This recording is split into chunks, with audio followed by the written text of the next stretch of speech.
Welcome to A Journey Through Time special. I'm Sarah Churchwell. And I'm David Olusoga. And this is the third part in our four-part series on the gunpowder treason of 1605, also known as the Gunpowder Plot.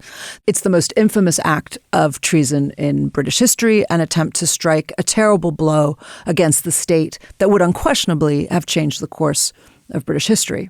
So there's a reason why treason and traitors are particularly on your mind, David, as we tell this story. And for those of us who are waiting to find out what happened, I have to say you've been very good about not giving anything away. I don't have any idea either, but we will be finding out how good you are at catching traitors tomorrow night. We will, yeah, finally. The signs have not been good so far, but we shall see what happens in the end. The thing I've discovered, going back to read these books, some of the great books about the Gunpowder Plot, is you can really sense that part of the appeal of traitors is not just us, stumbling around trying to find the traitors. That's appealing. Yeah, but the iconography of the secret meeting, of the cloaks, it's deep within British culture, and some of it comes from this moment. I remember learning about the Gunpowder Plot in school, and it is that idea of the vaulted room in the dark and the shadowy figure and the capes and Fawkes and the lantern. And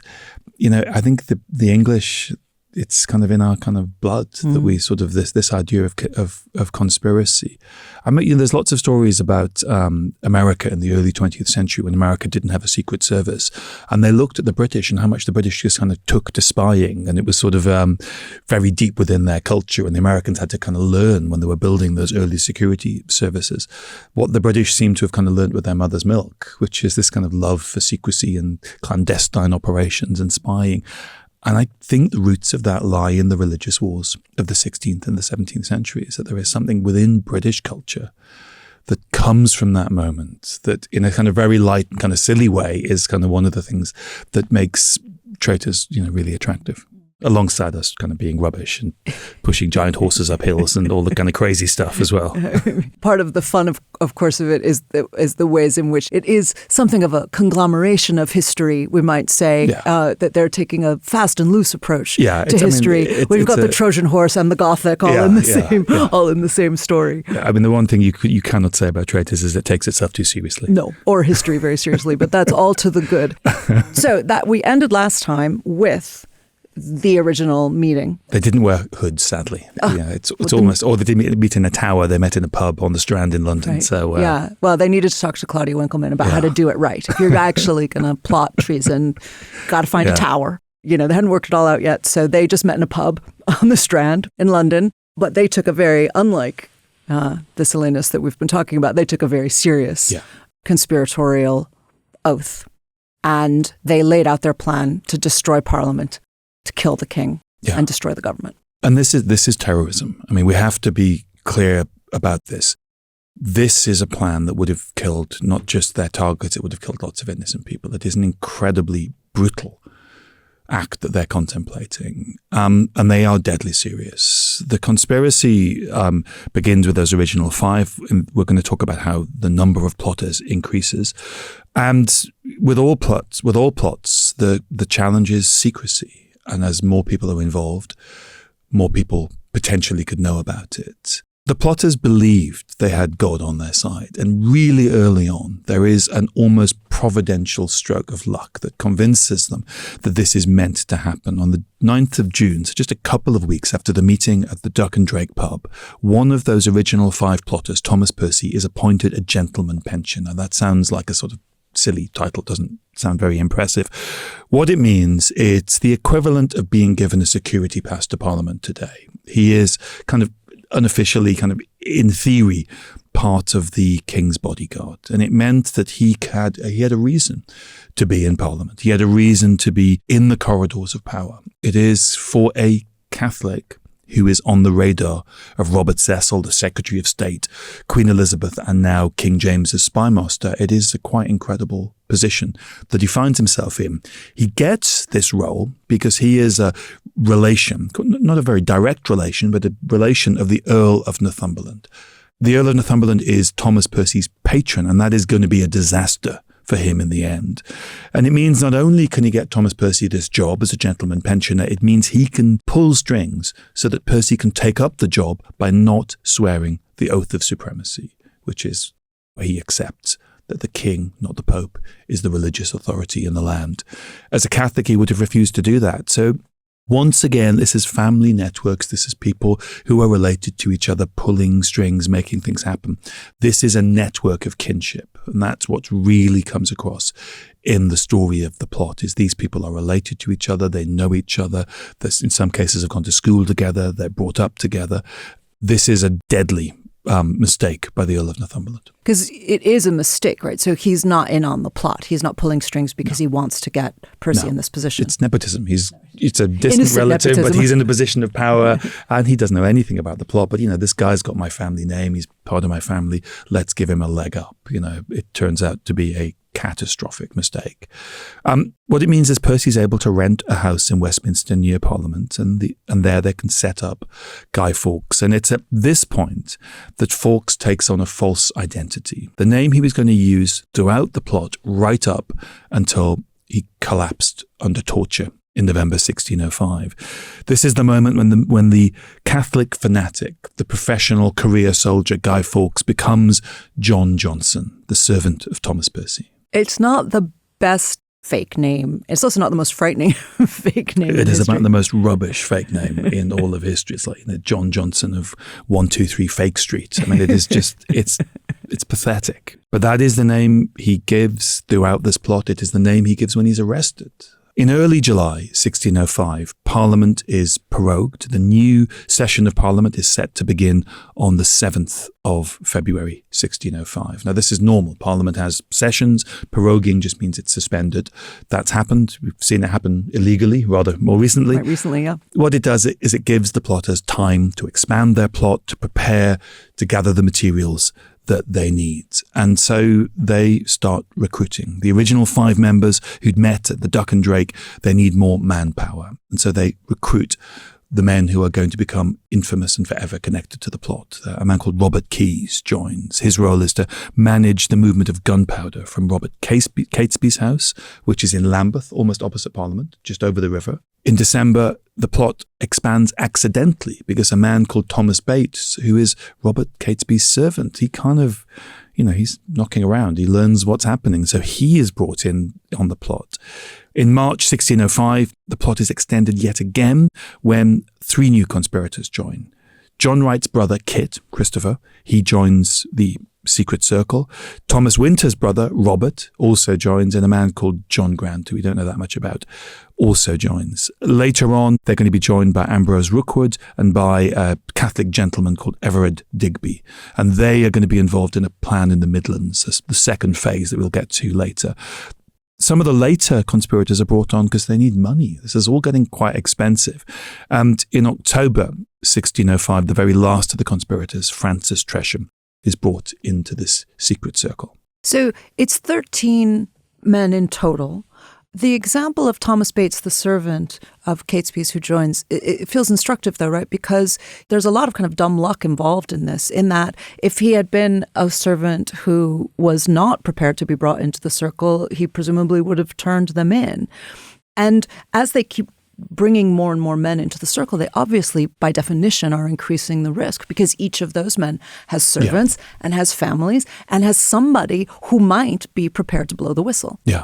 I think with Bates, his family was so close to the Catesby family that difference between family and household comes into play, is that they were almost family. They were very, very close. And I think that was a relationship of trust. But it is, in the end, actually, you're entirely right. It is servants who are going to be one of the sources that the state uses to discover the names of the plotters. And that's often the case. These spy masters, going all the way back to Thomas Cromwell, very often they had used servant networks.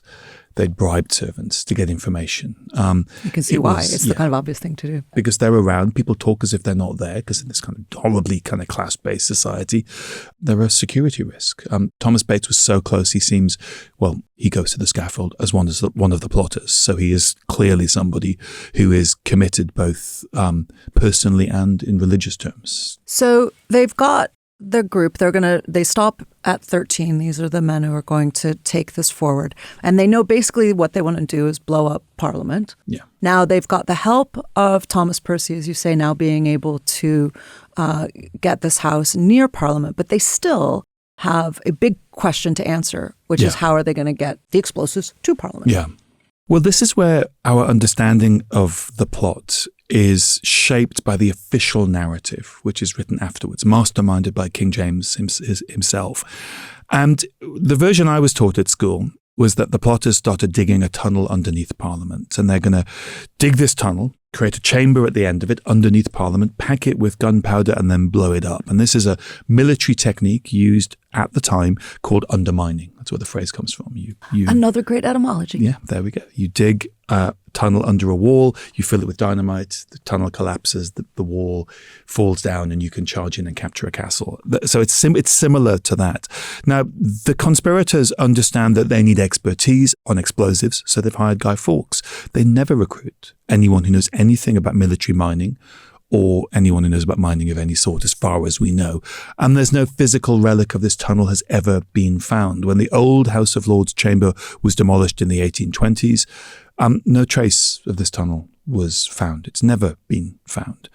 Guy Fawkes never mentions a tunnel in his confessions. And historians like Antonia Fraser, in her kind of brilliant book on the plot, she's argued really quite convincingly that the tunnel was an invention of James and the myth makers that he had around him, because it adds a kind of diabolical element to the plot, this idea of digging into the kind of earth itself. And it's more sinister, that's sneakier than just marching up to Parliament and lobbing some explosives at it. It's also less embarrassing than the truth, but we'll get to that later. In the months that this mine was allegedly being excavated, the plotters receive some bad news. On Christmas Eve 1604, they learned that Parliament was not to be recalled in February because, again, there was fear of plague. Plague was, we remember the plague epidemics, but it was kind of endemic. It was constantly, there were fears of plague and outbreaks of plague. Parliament instead was to reconvene on the 3rd of October, and later that was changed to November the 5th. Which is a good job because October doesn't rhyme with remember. The 3rd of October doesn't work. It doesn't work. It would be a lot harder to come. I feel like now that's a challenge that we have to figure out what the rhyme with October would be, but it's going to take me time. I think it involves sober, and we'll have to come back to that. There we go. I'll work you that out later. You should be working for King James. Now, this gives the plotters longer, in theory, longer to get everything in place, longer to get the gunpowder they're going to need. But it also means they have many more months in which they've got to keep things secret. And the delays do not work in their favor. This is not a providential stroke of luck. It is because they have more time that they have the opportunity to bring in all of those conspirators. All of those extra figures are brought in, or most of them during this delay. And Catesby is going around the country, we think, having subtle conversations with wealthy Catholics. He's trying to build up support. Any conspiracy is made more vulnerable based on the number of people who know about it. This is the reason that spies and secret agents and terrorists work in cells, to reduce the number of people who know, who could say things under torture. Each additional member of this plot brings in an extended family. It brings in servants, as you said. Each expansion of the plot expands the danger of the plot being discovered. So do we have a sense of how many people actually did know about it in the end? We don't really know, and I think we probably never will, but there's strong indications that the wives and families of the conspirators knew something was up. Catholic women played an absolutely critical role in these secret networks. They were very often the people who'd moved the priests from house to house, who got the priests into the priest holes, who dealt with those dramatic moments when the doors are knocked on and the authorities have turned up to search the house. So they were absolutely players in this clandestine world of keeping the Catholic faith alive in England. And it's hard to believe women brought up in that conspiratorial culture would not have been able to smell out a plot. And there's lots of indications. Again, Jessie Childs, the historian, her writing about the Fawkes family really strongly indicates that women in that family and other families knew what was going on. There's also the fact that these are recusant Catholics. These are men who go to confession. There is strong evidence to suggest that members of the plot revealed details of the plot in confession to priests. So actually, with that many people potentially in on the secret, it's actually amazing that they got as far as they did. Of the many things that are astonishing about the gunpowder plot, it is that it comes to within hours of success. It seems that any plot that is born with 5 men in a pub is never going to get anywhere. You think about how few people initiate this plot, how incredibly dangerous and dramatic it is, that their ambition is to decapitate the state. It sounds ridiculous, far-fetched, and this is an age when there were lots of ridiculous, far-fetched plots that come to nothing. This isn't one of them. This really, really comes close to working. Okay, so we've got the 13 plotters, their extended family, and now they actually have to get going on the logistics of making this plot a reality. In March 1605, the plotters have another stroke of luck. They are able to lease what's sometimes described as a cellar, but it was actually at ground floor level. It's better understood as a vaulted room, but it is underneath the House of Lords. So it is a ground floor. On the first floor is the House of Lords, the chamber itself. You can see why they don't need a tunnel. They've rented out. Yeah. They've rented out the room underneath it. There probably never was a tunnel. In fact, the fact that they rented to Thomas Percy, one of the plotters, a room under Parliament is something that James and his state probably wanted to conceal. Possibly an embarrassment? Yeah. One of the reasons why the tunnel story may have been concocted, if it was it allied to that detail that they were allowed to lease a room underneath Parliament. It's leased in the name of Thomas Percy. And here we have to understand what Parliament was like in 1604, because we have to get out of our minds the current Houses of Parliament, obviously Victorian, built after the old Houses of Parliament caught fire in the 1830s, kind of neo-Gothic. Now, anyone who's ever been to Parliament, to an event in Parliament or to the public galleries, there's a lot of security. There's police on the perimeter. To get in, you've got to go through like sort of airport-style scanners. There's police inside. You get searched. There's nothing like that in the Parliament of 1604. This is a jumble of medieval buildings. It's really hard to get our head around it. There's kind of so little security. There are people who live, whose homes are on the site. There's a pub, there's taverns, there's merchants and shops. So it's a little village. It's sort of a little enclave. And you can just wander in and out at will. Yeah, you can wander in and out at will. And, especially if you're Guy Fawkes and no one knows who you are. Or you're Thomas Percy and you've rented a place. Yeah. So this is a public area. So this room, this vaulted room, is where the gunpowder is to be loaded, to be stored. And Guy Fawkes is put in charge. He's still pretending to be John Johnson, the servant of Thomas Percy. His anonymity is absolutely critical to this. This is where we get to the gunpowder. They had to obtain enough gunpowder to destroy this entire building. I've talked about strokes of luck. I mean, in some ways, they had some good timing here. As we said in the last episode, the Treaty of London, 1604, ends 19 years of war between England and Spain. During that war, Elizabeth's England had made sure that it was able to supply its army and its navy with gunpowder. Gunpowder mills had opened up across London and elsewhere in Britain.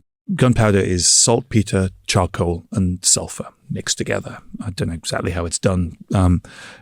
Doesn't really come into that importance to make gunpowder. It's not really part of my life, but I'm surprised you don't know how it's done. They're the ingredients. Given your expertise on guns generally. I'm interested in guns. I don't think I could make 17th century gunpowder. That's the next reality TV show. I'll blow off my hands. I can see this.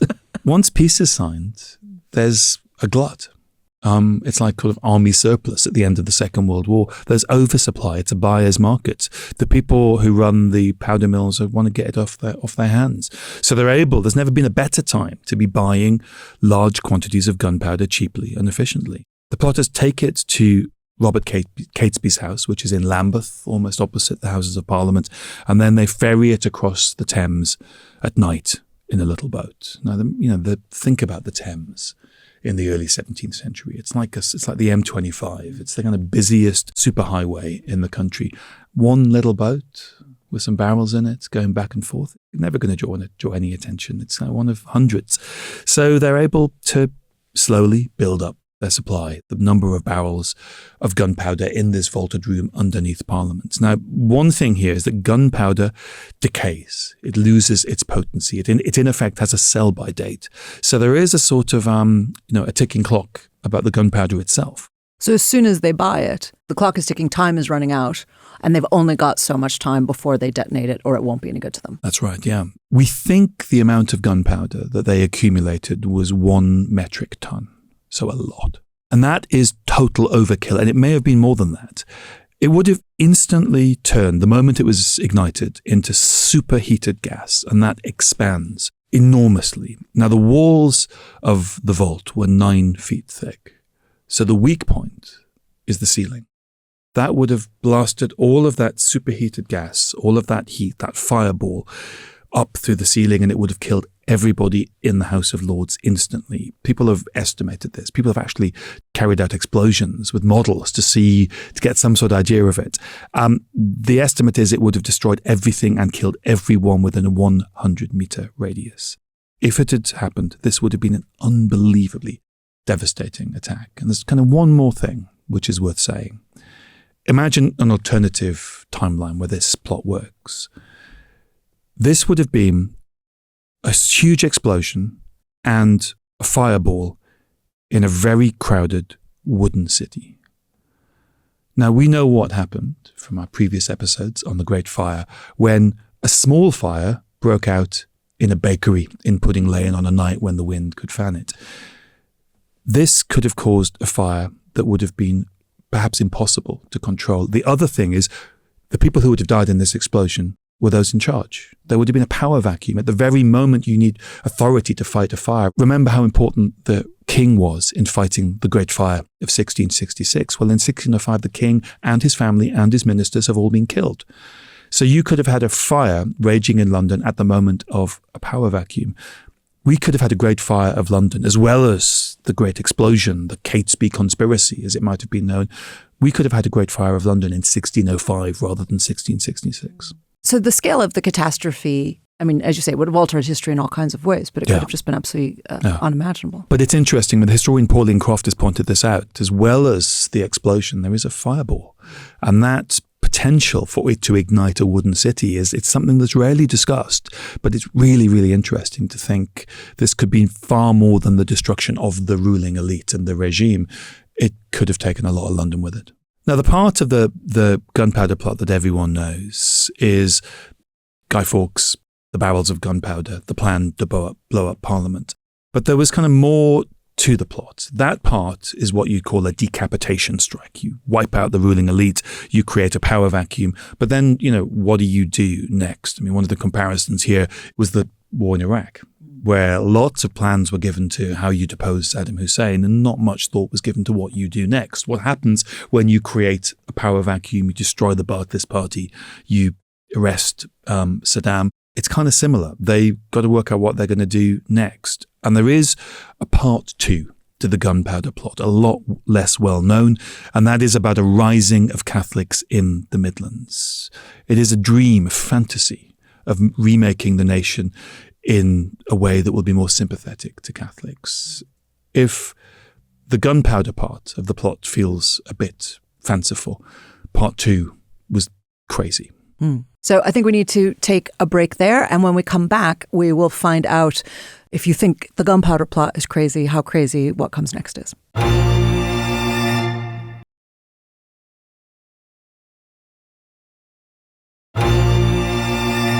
Welcome back. So as we've been saying throughout this story, it's one thing, as horrible as it is, to say that you're going to kill the king and blow up Parliament and destroy it in order to create a state that will allow Catholicism to flourish in whatever way you want it to.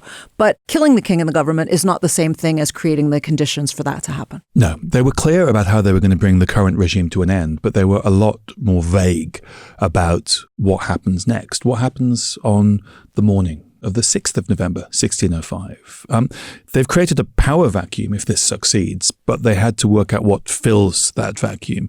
And it's really because of the delay of the recall of Parliament that they have time to start thinking about what stage 2 of the gunpowder plot looks like. And the plan they come up with shows that this is a really poorly thought through attempt to overthrow a state. The second phase involved the kidnapping of King James's daughter, Princess Elizabeth. Now, the presumption was that the heir to the throne, Prince Henry, would die in the explosion, and that Prince Charles, the future Prince Charles I, King Charles I, I should say, the youngest son of the king, would also be killed in Parliament. So, I mean, this is all starting to sound really sketchy because they're just assuming that all of their enemies will conveniently gather at Parliament in order to be blown up by them. I mean, they don't all need to be at Parliament at that point. There's no reason to think they will be. There's kind of vague plans that if Prince Charles isn't there, that he'll be abducted, but it's all a bit kind of half-hearted. And things get even more complicated because in April 1605, James's wife, Queen Anne, gives birth to another daughter, Princess Mary. So the plotters again had to presume that this additional heir to the throne, this additional daughter, would also be at the state opening of Parliament, and that she would be killed along with her father, along with her mother, along with the other siblings.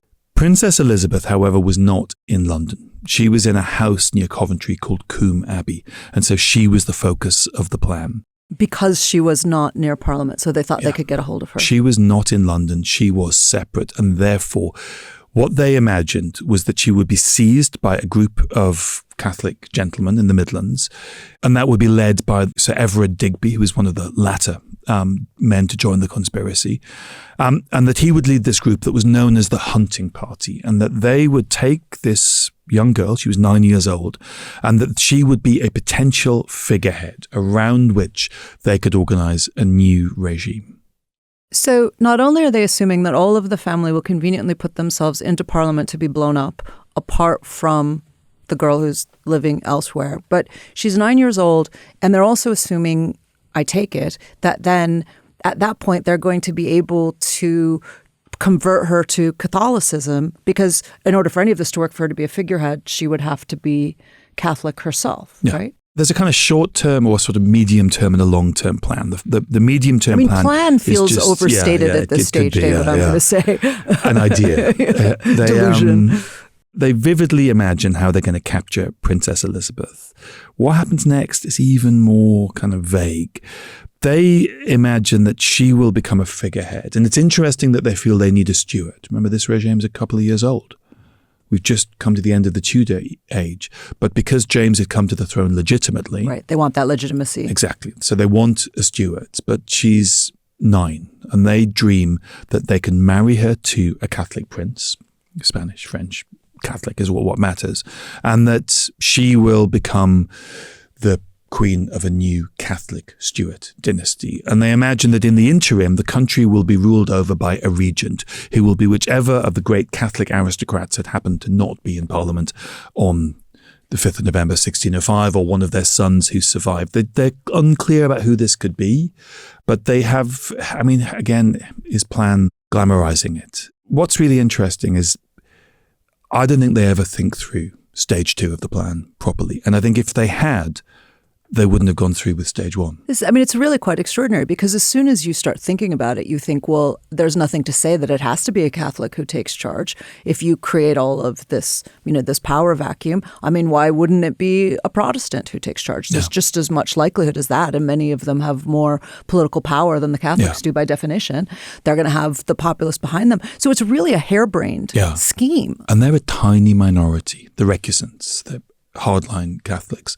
The idea that they could take charge in this power vacuum, that naturally this power vacuum would be one that they could fill, is delusional. I think some historians, have speculated that the most likely scenario that would have come out of a successful gunpowder plot was that the elite would have found a new figurehead, and that there would have been a massacre of Catholics, that this could have been England's St. Bartholomew Day's massacre, the terrible massacre in 1572 in Paris, a massacre of Protestants, that this could have been inverted, and that they would have turned on the Catholics. That seems much more likely than that a Catholic who they haven't even identified, that some random Catholic leader will emerge out of the chaos that they've created. Yeah. And that, and that a Catholic regime of some kind will be created out of that. Yeah. I mean, it just seems like common sense that it's much more likely that the people in charge are going to turn on you, given that they already have a, track record of oppressing you and jailing you and torturing you. And they have a state. I mean, the all the apparatus that goes with it. Yeah. The state.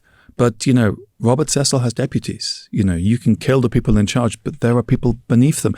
It's actually reading these books again. I love reading about the 17th century, but I haven't for a while. And going back to this, what it's really made me think is how similar aspects of the plot are to the story of the beer hall putsch in 1923 that we did some episodes on recently.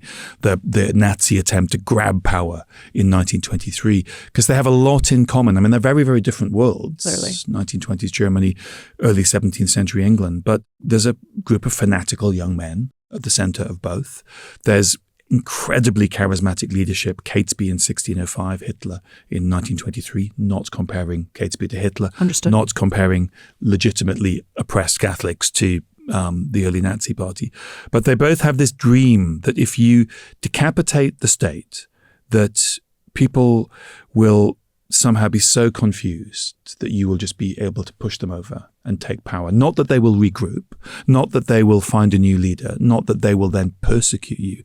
The other delusion, which is common to both the beer hall putsch and the gunpowder plot, is that if you carry out an act of violence that knocks out the leadership, that people who haven't been involved in the plot will think, oh, well, let's join now. People who know nothing about it, who will be shocked by what you've done, won't think, oh my God, this is treason, I want nothing to do with it. They will rush to your ranks. They both have that delusion. Any plot, any conspiracy that reaches the point when people says, and at this point the people will rush to our ranks, is, I think history suggests, doomed. And it does have a lot of comparisons with other similarly doomed plots. What's unusual about the gunpowder plot is how close it comes to actually working. For all of the half-hearted, ill-thought-through elements, the fact that they've gotten really no idea what they're going to do on the day after the plot, the actual gunpowder part comes really, really close. So, we've been talking about their kind of casual disregard for the lives of thousands of innocent people, how they're, just plotting about killing children and abducting children and killing whoever the innocent bystanders are. The whole point of this is that these people are fanatical Catholics. So they are driven by religious faith. So the obvious question then becomes, how do they reconcile that decision to slaughter innocents with their conviction that God is on their side? This may well be what undid the plan. There had been debates for decades during the Reformation about the morality of rebellion in the case of religious oppression. One of the arguments was if a monarch was a tyrant, then they could be legitimately dethroned and killed. But, Elizabeth, the Catholics regarded as illegitimate. She's the daughter of Anne Boleyn. Anne Boleyn becomes queen after what Catholics regard as an illegal divorce between Henry and Catherine of Aragon. So they see Elizabeth as illegitimate, but James is the son of Mary, Queen of Scots. He had a direct bloodline claim to the throne. So it's difficult to say that this is somebody who's illegitimate. They're also planning to kill his wife and his children, including a newly born baby. It involved killing members of parliament, some of whom themselves were Catholic. It involved killing people who were family members of some of the plotters. Innocent people would have died, and the conspirators are struggling with this. There is no question that this is, in some ways, the key weakness of this plan. Robert Catesby's original justification, that Parliament was the source of the mischief that had done them so much harm, that God was directing them to strike that building, that kind of doesn't hold up.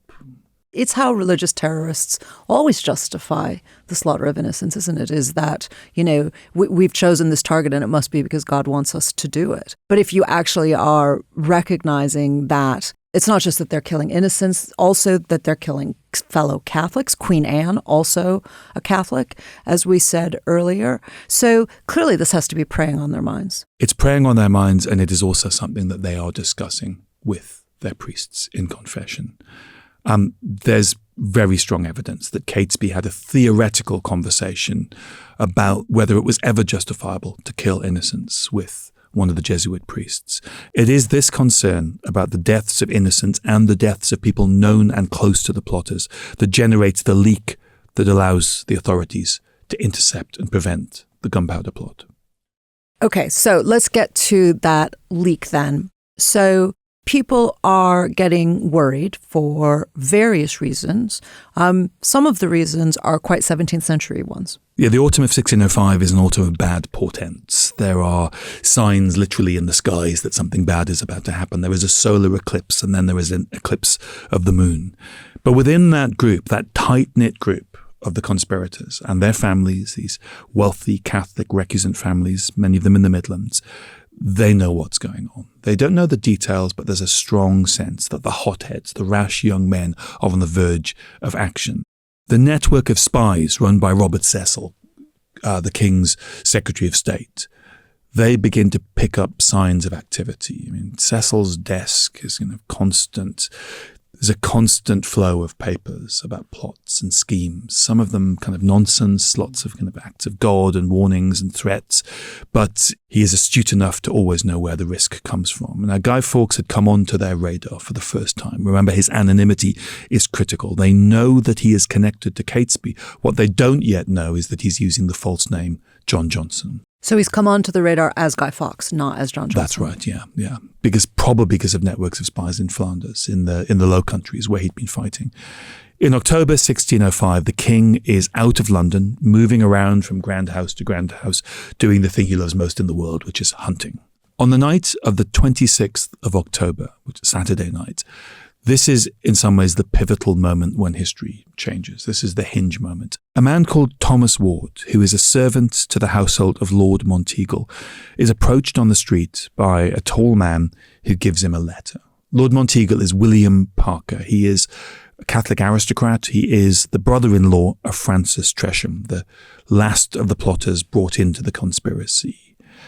The letter is anonymous. It is a warning, and astonishingly, it is one of two documents from this story which actually have survived, that we still have today. It is right now in the National Archives at Kew. The other is the confession, the confessions, I should say, of Guy Fawkes.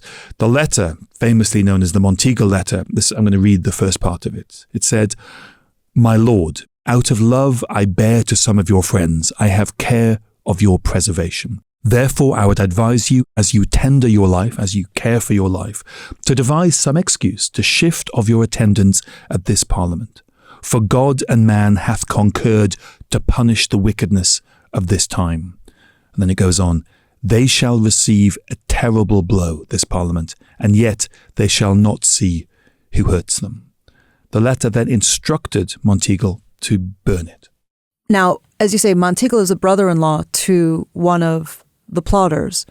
He's been told to burn the letter, but that is not what he does. No, he understands the dangers of the 17th century well enough. He understands what happens to people who even tangentially are associated with an act of treason. And he does the safe thing. The sensible thing. Yeah, he takes it to the authorities, which means Robert Cecil, the spy master, the Secretary of State, the key figure at the center of this. As I said earlier, Cecil gets lots of anonymous letters. There's lots of warnings and apocalyptical premonitions of violence and acts of God, but he immediately sees this is significant. Now, the king is out of London on a hunting trip, and Cecil just keeps hold of the letter, and he waits for the king to return. Now, the most remarkable thing about the story of the Monteagle Letter is that the plotters themselves get to learn that Monteagle has not burnt it, that he has taken it to Robert Cecil. They were informed because Thomas Ward, Monteagle's servant, tells them. Now, they don't know if Robert Cecil or the king are going to take it seriously. But irrespective of the possibility that maybe they won't, this plot has been seriously compromised. The hope, which is all they really have now, that the king and his advisors will say, well, this is just a letter from a nutter. This isn't a false alarm. If they had the wits about them, this is the point. You get on a horse, you get to the coast, you get on a ship for Spain or France and you never set foot on English soil again. This is the moment when you can save yourself. And this is exactly what Francis Tresham says that they should do. But the problem is Tresham is somebody who's implicated. They think it could have been Tresham because Lord Monteagle is his brother-in-law. So the person who's advising caution, the person who's saying the plot is over, we're in terrible danger, we are now traitors and Robert Cecil's going to hunt us down, is the person that they suspect. So unbelievably, they ignore it. They just think, well, we'll just carry on. They've got a ton of dynamite under Parliament in a vaulted room rented by one of the plotters, Thomas Percy, which links it directly back to them. And the great spy master of Jacobean England has got a letter warning of an attack in his hands, and they decide they can keep going. It is astonishing. It really is astonishing. I mean, we've been talking all the way through about how wishful thinking is their only plan, and this is where they double down on that, and triple down on it. We're well beyond doubling down at this point on wishful thinking. They know that the great spy hunter of Jacobean England is on their trail, and there's a phrase in the letter that they're planning a terrible blow to this Parliament. Yeah, it tells you what they're going to do and where they're going to do it. I mean, Robert Cecil, you don't need to be as astute as Robert Cecil is to work that out, and Robert Cecil is extremely astute. So it's not just that they know that there's a plot. They know what the plot is. Yeah. And you still decide you're just going to butch it out. Yeah, the man who had kept Elizabeth alive for all those years has your letter identifying the target and hinting at what the form of the attack is going to be in his hand. You've got the gunpowder under Parliament in a room rented by one of the plotters. Get the fuck out. Right. It's just, I mean... It is extraordinary, but it's also, it says, you're at a point then when you, in reading the story, that you realize we've gone somewhere beyond delusion and into somewhere where delusion meets hubris, right? Yeah. Because there's clearly some sense that they're invincible, or they've convinced themselves that God is so much on their side that no matter how many signs and warnings, there are people, basically saying to them, run, and they're going, no, it's all fine. I mean, there are literally old jokes about this, about people being warned and not being able to take the warning. And they strongly suspect, with very good reason, I think, that Francis Tresham has sent the letter. So you think it might have been Tresham? I think a lot of historians, I know Jessie Childs. She thinks so, thinks it's Tresham. I mean, there's all sorts of theories, but just to think about that for a second, not only has the plot been revealed to Robert Cecil, but you have very good reason to believe that one of the 13 plotters has turned on you, and they still keep going. The problem, or in some ways the advantage of the story of the gunpowder plot, is that we'll never know. And, we talked about what happens in power vacuums. What happens in information vacuums is historians rush in, because it is just one of the kind of great parlor games of English history. Who sent the Monteagle Letter? Because there are other theories, right? Yeah, who are the other main candidates? Well, some historians have said it could be Monteagle's sister Mary, and one of the arguments that's used is the handwriting was disguised, so it would be a hand that Monteagle would recognize. Now, that works for both his sister Mary, but it also might work for Francis Tresham. So why disguise the hand if this is not somebody you know? The other theory is that Lord Monteagle himself wrote the letter and then took it to Cecil as a way of saying, look, not only here is a Catholic plot, but I'm the hero who has saved the king and saved the nation. And Monteagle is rewarded enormously for having brought the letter to Robert Cecil. Another theory is that the Jesuit priests, who were terribly fearful of retribution if this plot were to go ahead, that they might have drafted it. And the final one, the best one, is that Robert Cecil himself wrote the letter and then showed it to the king. Cecil writing it and giving it to the king would be, a kind of lovely sort of poetic justice version of it. But it would also be one of the few intelligent things that anybody in the story did. The other one is the possibility of Monteagle, that if he actually wrote the letter himself and said, oh no, I got a letter and I've brought it to you as the authorities, because literally nobody else in these circles is making strategic choices. And that is the only one where you would say, well, that was actually a clever thing to do. Well, he's saving his neck. I mean, he knows Catesby, and one of his relatives is another of the plotters. So Monteagle is in terrible danger. If he'd sat on that letter and then it had been discovered, he would be in the tower. But what I meant was the theory that he wrote it himself would be one of the few clever things that anybody involved in the plot, if he were involved in the plot and then wrote the letter to save himself, it would be one of the few clever things that any of them did. And the problem with the idea of Robert Cecil writing it is you could argue that given that there's a ton of gunpowder already been brought into Parliament, and we are what, a few days away from the state opening, that the revealing of this plot at this date is a terrible slight to Cecil's abilities. Right. That the king could understandably say, how on earth has this plot got to this point? And you only discover now because of an anonymous letter. So Cecil, the idea that Cecil would at that stage say, here's an anonymous letter. No, he needs to have found it 6 months earlier. Exactly. At minimum. Yeah. It's much more likely that Robert Cecil would have seized the gunpowder if he'd known about it and said, weeks ago, and said, look, I've foiled saved the you. plot. Yeah, exactly. Yeah. So I think all of these have problems, but, theories being problematic has never stopped historians. In some ways, this is the great joy of history, is that we will never know unless some amazing document tumbles out of a wall somewhere, which does happen in 17th century history. It does happen sometimes. It's immensely intriguing, but you can somewhat maybe drive yourself crazy trying to come up with a solution and end up in a darkened room rocking back and forth. Right. Well, we don't need to do that. We don't want that to happen. So we will accept that for now we don't know, but there are lots of plausible explanations. I think Jessie Childs is right. I think it very likely to be Francis Tresham, and I think Catesby thought it was Tresham. Okay, so we are now at the point where we are in the run-up to the plot itself. So the letter has arrived on Cecil's desk, and on Friday, the 1st of November, Cecil takes the letter to Whitehall. He gives it to the king without any comment. Now, he's handed over a letter describing a conspiracy to a man who has survived plots against his life since he was a child, a man whose mother had been executed, his father had been blown up by gunpowder in his own house. In the official account, it is the king alone who can interpret the letter, a terrible blow, as being gunpowder, that this is an explosion. I mean, the problem with the official account, as we'll see, is that everybody in the official account other than King James is an idiot. And given that King James approved the official account, he is the hero of his own story. It's like written and directed by. So the official version is there to make the king look good. Exactly, yeah. And so, the idea that Robert Cecil can't work that out, I think, is a bit fanciful. On the 3rd of November, Francis Tresham, the last of the plotters to have been recruited, again pleads with Catesby and with Thomas Winter that the Monteagle Letter means that the plot should be abandoned, but they will not listen. We're now 48 hours away from the state opening of Parliament and the plot being brought into fruition.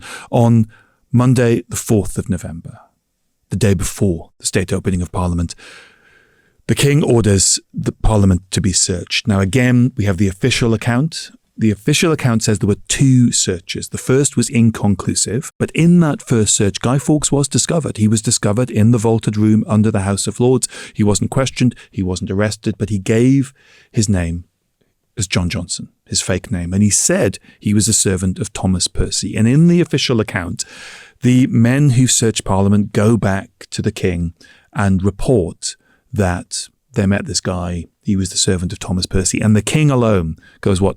Thomas Percy, the infamous papist who was arrested in 1603 when Queen Elizabeth died. And it's only the king who can work out that Percy suggests a Catholic conspiracy. Again, it seems somewhat unlikely. And then that there is a second search, and it was in this second search, late on the night of November the 4th, or perhaps the first hours of November the 5th, that Guy Fawkes is seized. He is grabbed and he's arrested, and then in the room, under a huge pile of firewood, they find the 36 barrels of gunpowder. And Fawkes has on him a match, which is cord that's been saturated in saltpeter that can burn slowly. He's got a clock to time the explosion, and he's wearing riding clothes and spurs. So literally red-handed. Yeah. Fawkes is there with his lantern, and this is the bit that's in every children's book. This is the bit I remember reading about as a kind of, probably the age my daughter is now, and just thinking it was kind of terribly exciting. And so Fawkes, still calling himself John Johnson, is taken to the Tower of London for interrogation. I mean, there is nothing more in the nick of time than this, right? I mean, he's literally almost about to light the fuse. We've been saying how amateurish and ill thought through parts of this plot are, but they are hours away from it working. And so some of it is crazy, and some of it is, as you were saying, wish thinking and delusion. But they almost bring this crazy plot devised in a pub the previous year into actuality.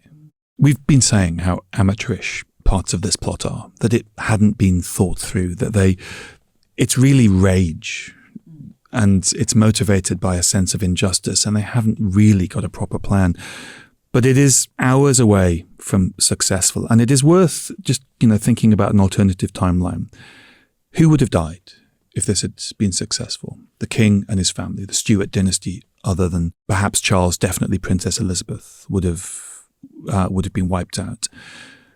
A big slice of the English aristocracy, the leading judges of England, the bishops of the Church of England would all have been in Parliament. This undoubtedly, irrespective of whether in the power vacuum the plotters are able to take control or the state reestablishes its authority, irrespective of that, this would have completely changed history. Without any question, right? It creates this kind of incredible counterfactual narrative or series of narratives precisely because they didn't have a clear plan. Yeah. So then you're only left asking, well, what might have happened then? Because what they thought was going to happen is almost certainly not what was going to happen. But then you start spinning out what all of the actual plausible outcomes might have been. Would there have been a civil war? Would Spain have abandoned peace and seen England weakened and invaded? Would there have been a terrible massacre of Catholics? Would England have become a far more fanatically Protestant nation, having gone through this kind of terrible attack and injustice? The alternative timelines, historians are always kind of cautious about the what-if parlor game, but it's really difficult not to engage in it with this. When you think about what the casualty list would have been, imagine the mood in England the day after. Imagine how quickly people would have seen Spanish involvement. They would have seen international plots. They would have believed anything almost in that moment of shock, with their city ablaze, their king dead. The potential for this to go in any conceivable direction is limitless. And then, as you say, there's a kind of endless chain of consequences after that that can push history. It's not as if that would be a self-contained thing, but then we would somehow get to the Britain we know today. It's that all of the knock-on consequences of that, the chain reaction that it would set off across Europe and then around the world, it literally would have changed everything. Yeah. What happens in Ireland?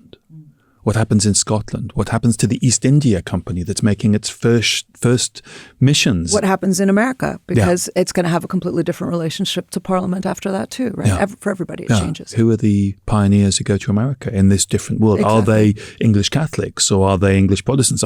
It'll be a different ship. It won't be the Mayflower.